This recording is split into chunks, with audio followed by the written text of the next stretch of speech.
Assalamualaikum warahmatullahi wabarakatuh.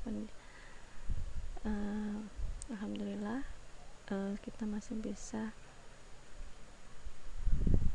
kuliah dengan metode daring ya.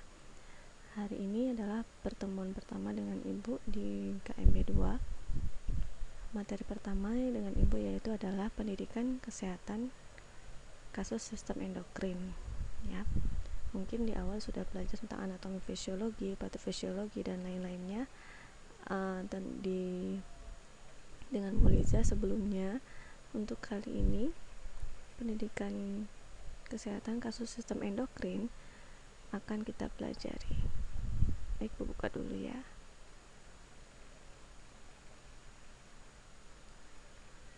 Oke, pendidikan kasus kesehatan sistem endokrin ini, konsep pencegahan masalah kesehatannya itu sama dengan konsep yang lain, bahwa konsepnya adalah konsep pencegahan primer, pencegahan sekunder, dan pencegahan tersier.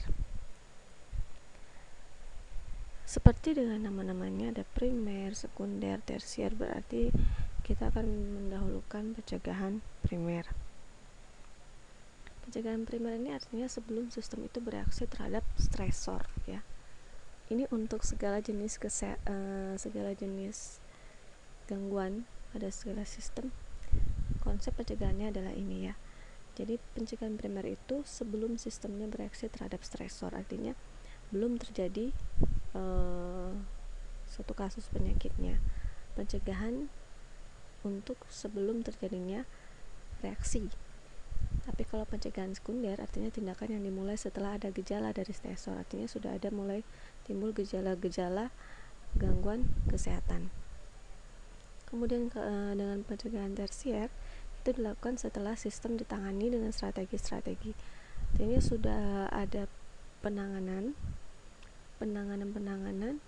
dari tenaga medis ya, atau pelayanan kesehatan, artinya sudah dilakukan pencegahan sekunder. Maka tindakan apa lagi yang dilakukan untuk menangani, atau strategi apa untuk melakukan pencegahan sekunder supaya tidak terjadi komplikasi. Nah, ini adalah konsep untuk segala jenis gangguan kesehatan ya, gangguan pada sistem apa saja, termasuk adalah sistem endokrin. Untuk pencegahan primer pada kasus gangguan sistem endokrin itu adalah menghindari etiologi ya. Ini sama juga, ini konsepnya adalah sama untuk semua sistem.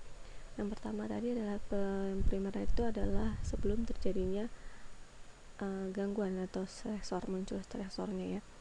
Artinya menghindari etiologi dan memperhatikan pedoman kesehatan atau keselamatan.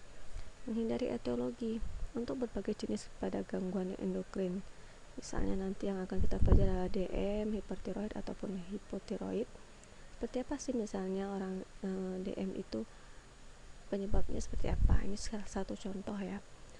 Misal penyebabnya itu adalah orang DM itu kan kelebihan gula, artinya dia harus menghindari supaya tidak naik gula darahnya. Maka dia harus menghindari apa? Nah, dan juga memperhatikan pedoman kesehatannya. Ada 3J, perhatikan jenis makanannya, jumlahnya ya kan. Nah, itu harus diperhatikan sesuai dengan gangguan pada sistem endokrinnya seperti apa. Ini menghindari ke etiologinya dalam yang sepertinya dengan meningkatnya kadar kolesterol itu harus diawasi pedoman kesehatan seperti apa. Kemudian jika ada riwayat keluarga dengan gangguan endokrin, maka kita harus menghindari beberapa etiologi yang bisa menjadi faktor pencetus supaya tidak terjadinya penyakit tersebut. Kemudian inaktivitas dengan malas bergerak itu bisa menyebabkan berbagai gangguan penyakit dengan kurangnya metabolisme dalam tubuh. Kemudian riwayat penyakit terhadap gangguan atau autoimun.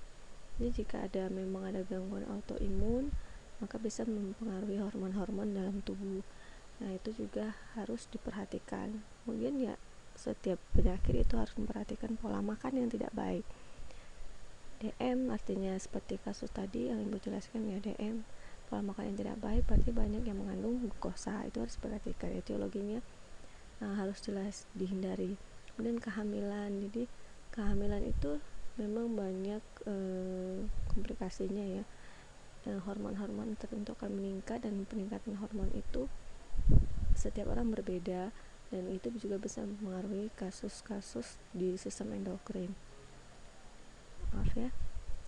Kemudian ada riwayat operasi, trauma, infeksi, atau cedera serius, ini juga bisa mempengaruhi peningkatan hormon. Nah, ini juga harus dihindari. Beberapa etiologi ini juga bisa mempengaruhi peningkatan hormon dalam tubuh.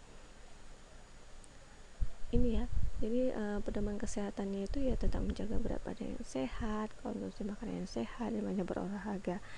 Untuk hormon-hormon tertentu seperti tadi hipotiroid atau hipertiroid, itu biasanya ada pengaruh yodium dalam diet. Nah, ini bisa membantu mencegah masalahnya tiroid.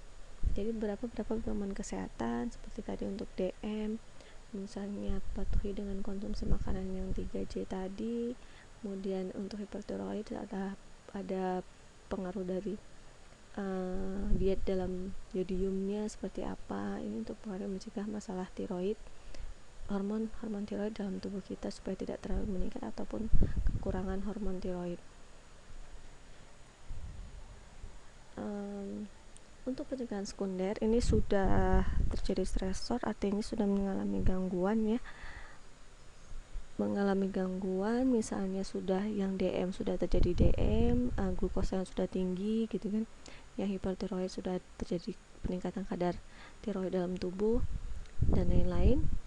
Maka pencegahan sekundernya yaitu adalah melakukan pertolongan pertama dan pengobatan. Seperti apa? Ya tadi, jika memang ada hipotiroid atau hipertiroid, hipotiroid contohnya itu bisa memberikan dengan bantuan hormon sintesis di pengobatan pelayanan kesehatan ya. Kemudian ada kasus prolaktinoma atau kanker tumor non kanker, berarti ada operasi atau terapi radiasi dilakukan untuk mengatasi. Ada pemberian obat farmakologi ya pada kasus-kasusnya, penanganan pertamanya. Kemudian ada dengan melakukan pembedahan dan lain-lain. Itu adalah pencegahan sekunder untuk beberapa gangguan pada sistem tubuh kita, termasuklah dengan sistem endokrin.